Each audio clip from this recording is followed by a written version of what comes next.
नहमदु व नुसल्ली अला रसूलिल करीम अम्मा बाद फ़ाऊज़ु बिल्लाहि मिनश शैतानिर रजीम बिस्मिल्लाहिर रहमानिर रहीम। अस्सलामु अलैकुम। पारा नंबर 27 और सूरह कमर की आयत नंबर 6 से हम शुरू करेंगे। बस आप रुखे अनवार फेर लें इनसे, एक रोज़ बुलाएगा इन्हें बुलाने वाला एक नागवार चीज़ की तरफ। मकसद ये है कि जब बुलाने वाला इन्हें बुलाएगा तो इनकी मजाल नहीं होगी कि इस पुकार पर सुस्ती बरतें, बल्कि सीनों में दिल खौफ से धड़क रहे होंगे, फिर भी कशां कशां दौड़े चले जा रहे होंगे। इन आयात में इनके कब्रों से निकलने और वहाँ से भागने की मंजर कशी की जा रही है। यानी जब वो कब्रों से बाहर निकलेंगे तो शर्म से आंखें झुकी हुई होंगी, तरसा और लर्जा भागते हुए बुलाने वाले की तरफ जा रहे होंगे। यूँ मालूम होगा जैसे मकड़ियों का एक बहुत बड़ा लश्कर एक मुतय्यन समत में उड़ा चला जा रहा है। अगली आयत में बताया जा रहा है कि यूं कब्रों से निकलेंगे जैसे वो परगंदा टिड्डियां हैं, डरते डरते भागे जा रहे होंगे बुलाने वाले की तरफ।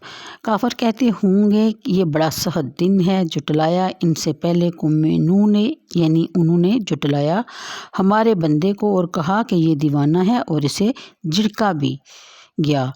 आखिरकार आपने दुआ मांगी अपने रब से कि मैं आजिज़ आ गया हूँ, बस तू इनसे बदला ले ले।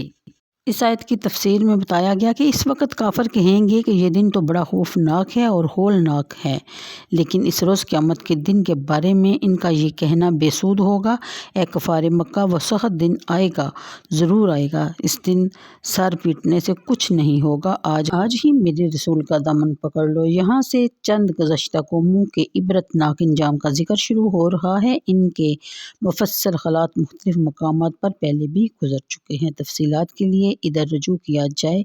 जहाँ फ़कत मुश्किल कलमात की तशरीह या कोई नई चीज़ मज़कूर हुई है तो इसकी वजाहत पर इक्तफ़ा किया जाएगा। नूह अलैहिस्सलाम ने जब अपनी कौम को कुफ्र और शिरक और बदकारियों से रोका तो इन कम बख्तों ने सिर्फ इनको जुटलाया ही नहीं, सिर्फ इन्हें दीवाना ही ना कहा, बल्कि इनको बुरी तरह झिड़कते और धमकियाँ भी देते थे कि अगर तुमने अपने वाजों का सिलसिला बंद ना किया तो हम तुम्हें संसार कर देंगे।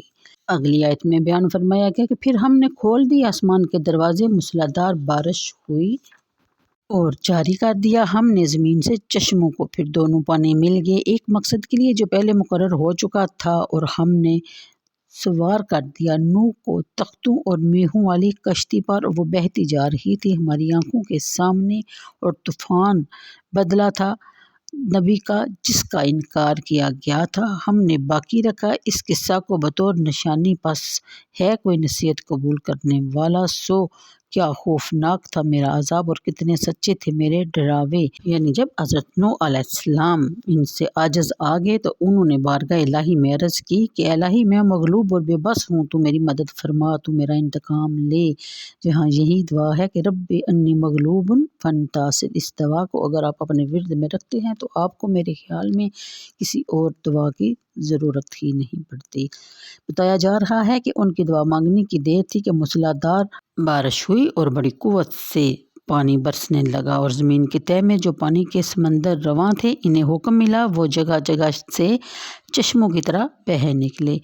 फिर बयान फरमाया गया इधर ज़मीन अपने पानी के ज़खायर को उंडेल रही थी और उधर आसमान से पानी का सैलाब उमड़ आ रहा था। दोनों पानी यकजा हुए तो सारा इलाका ज़ेरे आब आ गया। ऊंचे ऊंचे मकानात, बुलंद टीले, बल्कि पहाड़ भी गर्काब हो गए और इस मुजरम में कौम को तबाह और बर्बाद कर दिया गया। हज़रत नूह अलैहिस्सलाम को मालूम था, इसलिए उन्होंने हुक्म इलाही के मुताबिक लकड़ी के लंबे लंबे तख्ते चीर कर और इन्हें बड़े बड़े कीलों और मजबूत मेहों से जोड़कर जो कश्ती तैयार की थी इसमें आप अपने साथियों के साथ सवार हो गए। इस आयत में उसी कश्ती का जिक्र भी किया गया। अगली आयत के मुताबिक बयान फरमाया कि बेशक कश्ती बड़ी मजबूत थी, लेकिन तूफ़ान बड़ा तंद और तेज़ था, इसमें उठने वाली लहरें बड़ी ख़तरनाक थी। कश्ती का इनकी ज़द से बच निकलना आसान ना था। फरमाया कश्ती हमारी हिफाजत में चल रही थी, हम खुद इसकी निगरानी फरमा रहे थे, इसलिए इसे कोई ख़तरा ना था। वो सलामती से इन طوفانی موجوں میں حرامہ حرامہ تیرتی چلی جا رہی تھی۔ ہم نے اس طوفان کو یاد کو تازہ رکھا، لوگ نسل بعد نسل ایک دوسرے کو بتاتے گئے، واقعہ نگاروں نے اسے اپنی کتابوں میں تحریر کیا تاکہ آنے والے لوگ اس کو سن کر نصیحت قبول کریں۔ آیت نمبر 16، اور ہم نے بے شک آسان کر دیا ہے قرآن کی نصیحت پذیرائی کے لیے، بس ہے کوئی نصیحت قبول کرنے والا؟ عاد نے بھی جھٹلایا تھا، پھر کیسا خوفناک تھا میرا عذاب اور میرے ڈراوے۔ اگلی آیت کے مطابق ہم نے ان پر تند و تیز آندھی بھیجی ایک دائمی نحوست کے دن میں، اور وہ اکھاڑ کر پھینک دیتی لوگوں کو گویا وہ مڈ ہیں اکھڑی ہوئی کھجور کے۔ استغفر اللہ، پس کیا سخت تھا میرا عذاب اور کتنے سچے تھے میرے ڈراوے۔ استغفر اللہ۔